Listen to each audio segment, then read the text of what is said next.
साथियों नमस्कार। आज हम जानेंगे कोरल ड्रा में डिजाइन्स कैसे तैयार करें। आज मैं आपको कुछ सिंपल डिजाइन तैयार करना बताऊंगा। कोरल ड्रा बहुत यूनिक प्रोग्राम है जो डिजाइन को तैयार करता है। सबसे पहला काम, इसके जूम को थोड़ा बड़ा करिए। अब उसके बाद अगला काम हम क्या करते हैं, यहाँ पे तैयार करते हैं एक रेक्टेंगल। अब हम चाहते हैं कि ये रेक्टेंगल के जो किनारे हैं वो कुछ इस तरह से ऐसे गोल हो जाए, इस तरीके से। तो कैसे किया जाए कि ये रेक्टेंगल के किनारे गोल हो जाएंगे। तो सबसे पहले हमें क्या करना है, एक इलिप्स लेना है और इलिप्स को तैयार कर लीजिए। इलिप्स तैयार कर लिया। इलिप्स तैयार करने के बाद अब देखिए यहाँ पे एक सेंटर पॉइंट बना। इस सेंटर पॉइंट पे माउस क्लिक करिए और ले जाके इस कॉर्नर पे माउस छोड़ दीजिए। तो ये एकदम ध्यान दीजिए, जहां पे आपने इसको छोड़ा है ठीक वैसे ही उसी जगह पे, कोई उसी जगह पे ही या उसी प्लेस पर दूसरा सेंटर पॉइंट तैयार करना होगा। तो थोड़ा सा जूम बड़ा करें जिससे और क्लियरिटी आपको मिल पाए, इसको सेट करने में दिक्कत ना हो। तो यहाँ पे इसको सेट कर दिया। फिर उसके बाद दूसरा हमें जो सेंटर पॉइंट तैयार करना है वो कहाँ करना है,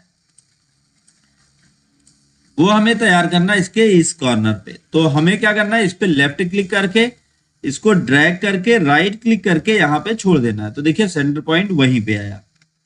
अब फिर दूसरा हमें क्या करना है, शिफ्ट के साथ दोनों को ड्रैग कर, शिफ्ट के साथ दोनों को सेलेक्ट करना है और फिर नीचे की तरफ आप ड्रैग करिए और लेफ्ट क्लिक करके छोड़ दीजिए। तो इसकी एक कॉपी बन गई। कॉपी बनने के बाद इनको आप यहाँ पे लाके छोड़ें और एक एक का सेंटर पॉइंट मैच करें। इसी तरह से इसका भी सेंटर पॉइंट मैच करते हैं। अब हमें करना क्या है, सबसे पहला काम हमें क्या करना है, इनको सेलेक्ट कर लेना है। तो एक तो तरीका है कि आप शिफ्ट के साथ आप क्लिक करते हुए सेलेक्ट करिए। दूसरा तरीका है आप क्लिक करके ड्रैग करके कर लीजिए, तो सभी सेलेक्ट हो जाएंगे। तो सबको सेलेक्ट कर लिया। सेलेक्ट करने के बाद यहाँ पे एक टूल आपको मिलेगा, वो मिलेगा बैक मीन्स फ्रंट। तो जैसे इस पे क्लिक किया, देखिए यहाँ पे ये ऑब्जेक्ट बनकर तैयार हो गया। तो बहुत आसान तरीके से आप इस ऑब्जेक्ट को तैयार कर सकते हैं। अब चलिए और भी ऑब्जेक्ट देखते हैं। मान लीजिए जैसे हमें ये ऑब्जेक्ट तैयार करना है, पॉलीगॉन हमने लिया, इसको 4 या 5 जितनी भुजाएं आप बनाना चाहें उन भुजाओं को आप सेट कर लीजिए। अब फिर उसके बाद इनकी हर एक भुजा पर ऐसे छोटा सा आपको एक रेक्टेंगल तैयार कर लेना, जितनी भुजाएं हैं,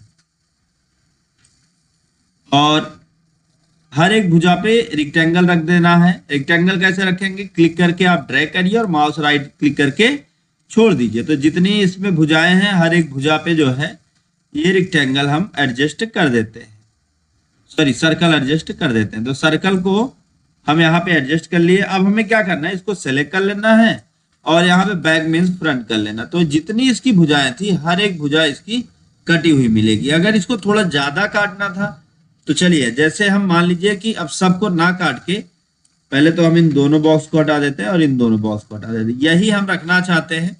तो इसकी साइज को बड़ा करिए। अब जितना आप काटना चाहते हैं तो उस एरिया पे सेलेक्ट कर लीजिए। अब यहाँ पे हम क्या करें, बैक मीन्स फ्रंट कर दें। तो ये जो है ऑब्जेक्ट कुछ इस तरह से कट जाएगा। अब इस ऑब्जेक्ट में और भी डिजाइन तैयार कर सकते हैं। तो क्या क्या कर सकते हैं, जैसे मान लीजिए यहाँ पे हमने लिया shape knife tool. Knife tool से यहाँ पे इसकी इस भुजा को काट दिया। फिर उसके बाद यहाँ से नाइफ टूल उठाया और लाके यहाँ पे इसकी इस भुजा को काट दिया। तो ये दोनों अलग हो गए। इसी तरह से आपने नाइफ टूल लिया और इसको यहाँ पे लाके आप एडजस्ट करते हैं। पहले आप इस एरिया पे आए, नाइफ टूल से सेलेक्ट कर लिया। अब देखिए एक एक भुजा पे आप कलर भी फिल कर सकते हैं और मैं बताऊंगा कि कैसे इसका आप कलर चेंज करें। इसमें आउटलाइन है, आउटलाइन के कलर को चेंज करना है तो आप सेलेक्ट करिए और फिर यहाँ कलर पैलेट में जाके राइट क्लिक करके नो कलर कर दीजिए। तो ये सारा का सारा जो है अलग अलग कलर में हो जाएगा और अलग अलग ऑब्जेक्ट है, लेकिन ये सारे ऑब्जेक्ट एक में मिल जाएंगे। तो ये बहुत आसान तरीका है। इसी तरीके से अगर आपने कोई डिजाइन और बना रखी है या किसी और डिजाइन को आप बनाना चाहते हैं तो वो भी आप तैयार कर सकते हैं बहुत आसानी के साथ। अब हम बात करें यहाँ पे, जैसे आपने ये ऑब्जेक्ट तैयार कर लिया। अब इस ऑब्जेक्ट को तैयार करने के बाद इसमें कॉर्नर को थोड़ा सा झुकाना है। तो हमें क्या करना है, फिर से लेना है शेप टूल और इसको सेलेक्ट कर लेना है और फिर आ जाना है हमें कौन सा टूल, ये है interactive blend tool. Interactive blend tool पे आएंगे तो फिर यहाँ पे आपको बहुत सारे टूल मिल जाएंगे। तो हमें क्या करना है, हमें इस टूल पे आ जाना है, इंटरेक्टिव इन्वेलप टूल। तो इन्वेलप टूल इसको जिस एंगल पे आप चाहेंगे उस एंगल पे घुमाने में आपकी मदद करेगा। तो इसको ऐसे घुमा दिया। अब आगे अगर हम देखें तो जैसे हमारे पास बहुत सारे टूल और हैं यहाँ पे, तो इन सभी टूल का इन्वेलप के साथ साथ इनका और यूज कर सकते हैं। जैसे हॉरिजॉन्टल हो तो देखिए ये कैसे घूम रहा है। साथ साथ यहाँ पर अगर आपने मान लीजिए, चलिए हम यहाँ पे बात करें इलिप्स कोई तैयार कर लीजिए सिंपल सा, और यहाँ पे हम आ गए कौन से टूल पे, इंटरेक्टिव इन्वेलप। इन्वेलप पे हमने क्लिक किया। अब इन्वेलप हम कैसा चाहते हैं, अगर यहाँ पे पहले तो एक बात ध्यान दें, यहाँ पे कुछ बने बनाए इन्वेलप अलग अलग स्टाइल में दिए हुए हैं, तो आप इसमें से कोई इन्वेलप लेना चाहते हैं तो आपको दोबारा बनाने की जरूरत नहीं है। नहीं तो यहाँ पे आप नए एनवलप तैयार कर सकते हैं। तो कैसे, अगर पहले से कोई तैयार है तो उसको ले सकते हैं, नहीं तो इस पे एक काम करिए, आप इस पे राइट क्लिक करिए और यहाँ पे देखिए लिखा होगा रिवर्ट कर।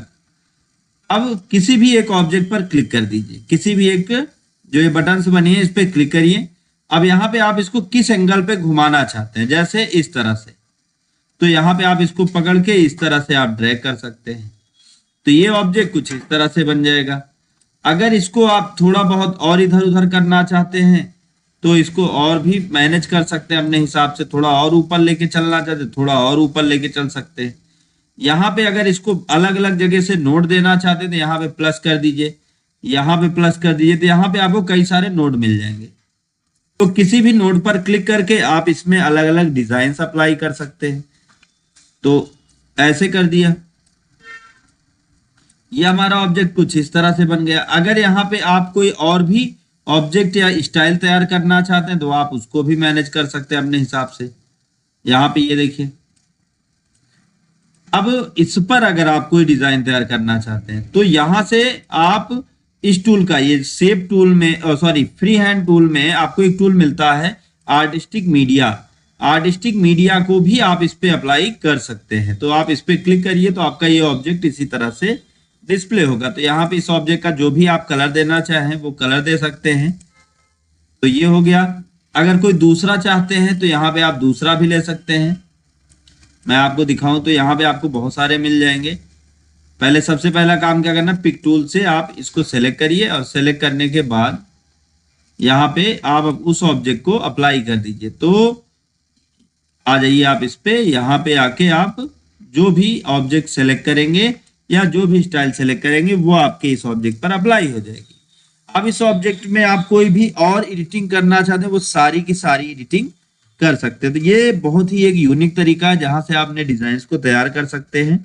साथ साथ शेप टूल के माध्यम से इसको आप अपने अकॉर्डिंग रोटेट भी कर सकते हैं या जिधर चाहे उधर मैनेज भी कर सकते हैं।